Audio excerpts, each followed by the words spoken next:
Have you ever stopped to think about what really makes our world work? I mean, what makes it stronger, more resilient? Well, a lot of the time, it's not about building bigger things. It's about teaching the materials we use every single day to fight their own battles on a microscopic level. And that's exactly what we're diving into today, the amazing world of supersteels. These are metals literally designed to defend themselves from the inside out. Just think about it. The gas that heats your home, the oil that powers pretty much all of our transportation, it all travels through this huge hidden network of steel pipelines. It's like the circulatory system of our modern economy. But this critical infrastructure is under constant, relentless attack. We're not talking about a little surface rust you could just sand off. Nope. Inside the high-pressure, super-hot world of energy pipelines, there's a tiny, invisible process called corrosion that can literally eat steel for breakfast. It creates these weaknesses that can lead to absolutely disastrous failures. It's a microscopic enemy with massive, catastrophic potential. And that gets us to the really cool part of this story. What if, instead of just making pipes with thicker walls, we could design a smarter steel? You know, a steel that, when it gets attacked, it doesn't just sit there and take it. It actually defends itself. It even repairs itself. That's the incredible science we're digging into today. Okay, so before we get to the solution, which is brilliant, you really have to appreciate just how intense the problem is that these scientists were up against. I mean, sure, we all see steel rebar on construction sites, right? And that stuff is tough. But the steel inside a deep oil and gas well, that's a whole other level. It's facing an environment so hostile, it would tear ordinary steel apart in no time at all. The bad guy in our story even has a name: CO2 corrosion. See, as we have to drill deeper and deeper to get resources, we run into these zones filled with wet carbon dioxide, all under crushing pressure and crazy high temperatures. It is quite literally the perfect storm for dissolving metal. We're talking about conditions that are getting more and more extreme. Temperatures hotter than boiling water, immense pressure, and this super corrosive gas. The standard steels, even the ones with a little bit of chromium mixed in for protection, they just can't handle it anymore. They're totally vulnerable. So, how do you fight back? Well, these researchers went back to the drawing board. They decided to forge some new alloys, taking a standard steel and adding just a tiny pinch of two other elements to see if they could cook up a real champion. All right, so here are our competitors. First, you've got the baseline, the standard 3CR steel. Then two challengers enter the ring, one with about 1% nickel added, and the other with that same 1% of nickel plus just 0.5% of molybdenum. I mean, we're talking about tiny amounts here, but as you'll see, they make all the difference.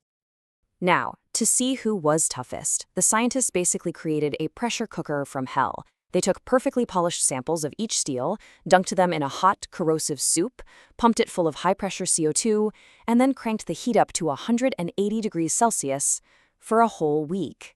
After that, they pulled them out to see what was left. And this is where the story gets really, really interesting, because the results, they weren't what you'd expect at all. And to understand why, you have to know that not all corrosion is created equal. So first, you've got what's called general corrosion. This is the kind of rust you're probably familiar with. It's a slow, even, predictable wearing away of the whole surface. It's not great, but you can manage it because you can measure it and see it coming. So when the scientists measured this kind of corrosion, they found something kind of weird.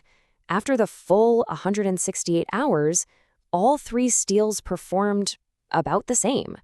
The fancy new alloys with nickel and molybdenum weren't really any better at stopping this slow, even rust. And for a second, you might be thinking, was this whole thing a bust? I mean, all that effort to create these new steels, and they seem to be no better than the old one? But see, the scientists weren't really hunting this kind of damage. They were looking for something way more sinister. They were hunting a killer called localized corrosion. This is the real danger. Instead of an even layer of rust, this kind of corrosion is like a drill. It creates tiny, deep pits in the metal. It's sneaky, it's unpredictable, and it can punch a hole right through a pipeline while the rest of the metal looks perfectly fine. And this is the money shot. Look at this chart. The standard steel, it got hammered. Nearly 16% of its surface was attacked by this dangerous pitting. But the steel with both nickel and molybdenum, look at that, 0.25%. Not even 1%. It was a near total victory against the thing that mattered most. So, how on earth did that happen? A resistance that strong doesn't just happen by accident. It's all because of a brilliant microscopic defense strategy run by those two tiny additions, nickel and molybdenum. The best way to think about it is like this. Those two metals form a tiny defense team. Nickel is the tough, silent bodyguard, and molybdenum, that's the fast-acting healer. Okay, so nickel is what chemists call noble. It just doesn't like to react with things. So as the steel forms this natural protective film on its surface, the nickel atoms basically just get in the way. They physically block the little microscopic doorways that the corrosive stuff would use to get in and attack the iron. It's simple, but it's an incredibly effective bodyguard. Molybdenum is the real game changer, though. It's the active defender. It helps the protective chromium layer form faster and stronger in the first place. But here's the magic trick. If that protective layer gets scratched or breached in any way, molybdenum triggers what's called repassivation. Basically, it helps the steel instantly patch the hole, stopping a deadly pit before it can even get started. It literally teaches the steel to heal itself. And you don't just have to take my word for it. Here's the proof, straight from the researchers' own microscopes.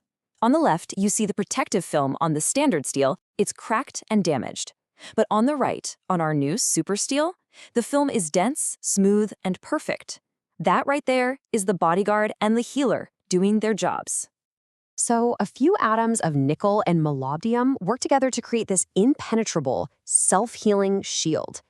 Now, this isn't just some cool lab experiment. This discovery has massive implications for the real world. So what's the big takeaway here? Well, first, it shows that tiny, really smart additions can turn a basic material into a smart one. Second, it proves that the real enemy isn't the rest you can see, but the microscopic drilling you can't. And finally, and most importantly, this research is a roadmap to building pipelines that are safer, that last longer, and that are ultimately cheaper, which is absolutely critical for our energy future. It really gets you thinking, doesn't it?